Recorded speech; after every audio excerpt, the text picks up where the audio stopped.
if you could just share like a brief like summary of like your experience in higher ed and like kind of where you started. And then I went back to school to do a PhD in classical archaeology. And while I was doing that, I took a part-time job actually at Harvard because I wanted access to the library. And so in sort of getting access to the library, I was doing some research for a professor there who was also an archaeologist, but I was working with his graduate student, and I was TAing a class at BU where I was doing my doctoral work. And I was sort of processing about where I was and was really, frankly, not particularly happy in my graduate program at BU, and I sort of was like, what are you doing? And sort of had that, like, you know, mid to late 20s sort of question of what are you going to do with your life moment. And I realized I was much more engaged with the students than I was necessarily with, and I was looking for another place that had a house system, because I'm a convert to the style in which they are.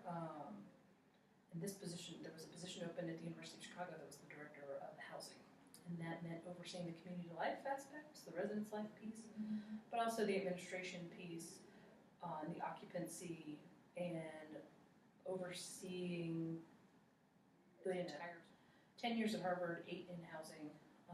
Then I'd come here in 2014 as the director. Earlier this year, I was promoted to the executive director of college housing and residential services. We're now a singular department, oversee all of the aforementioned and then all the facilities. Coming from like a public institution as well, like that, this is something that I've never been exposed to or like really learned about. So that was one of like the unique things that attracted me here, and just like wanting to get to know about that. And I've heard more of like kind of like the structure of like an RH and an RM, and then how it goes down to an RA, and just kind of those roles.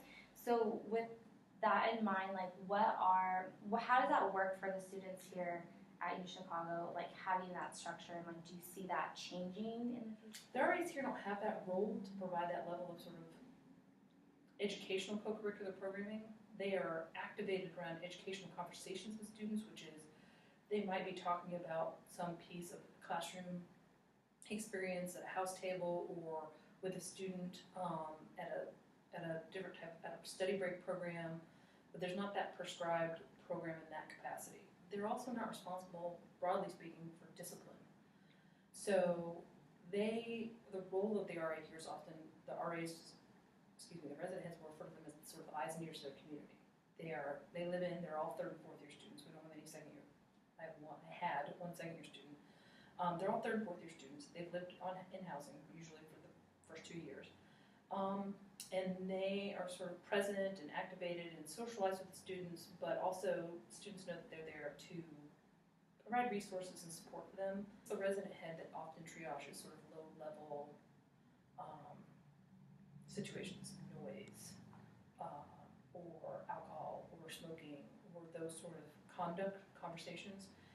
And we don't have a conduct system, as you probably know now, that's punitive in nature, which is to say we try to center it around community impact. What do you think are like some of the challenges in higher ed today, or like in housing in general? That are nationally issues are that students expect more. The rate of inflation on the cost of higher education has well outstripped the general rate of inflation. So if you historically look at what it costs to go to school, it's just exploded. And so in housing, I think we, like, again, just campus-wide, we've seen more students with more acute distress. Most of it's psychological. In general with the field of higher education, I will say this, which is also related, I'll talk about staff problems in housing, which is burnout. I think it's real and it's hard and it's tough. And there used to be a time, I recall, when we had summers there, they were quiet. And they were off. And you had time to sort of take a vacation and recharge. And the pace now and sort of, again, expectations of delivery of all kinds of service have continued to truncate, the ability to take summers off and to recharge. And it's hard. And I think it's hard on housing people because you live in. So with that in mind, do you have like any advice for like someone that's going to be newly entering into the field of higher ed, or like student affairs in general? Have something else that gives you pleasure. Have another, whatever it is.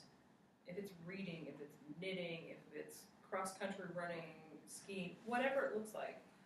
have something else that you can recharge your batteries in some capacity with. And the other thing I would say is it's okay to sometimes just say no.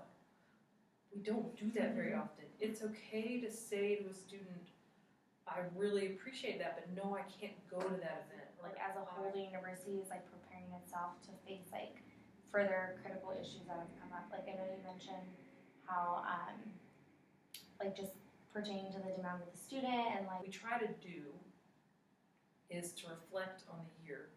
And then we do some forecasting about what do we think the next year will look like? What do we think the incoming class will look like? Try to talk to admissions and get a profile of this is the incoming class, this is what they look like, this is what they're doing, this is what they're interested in. We talk about that with other folks on campus and try to be thoughtful. We look at survey data for ourselves.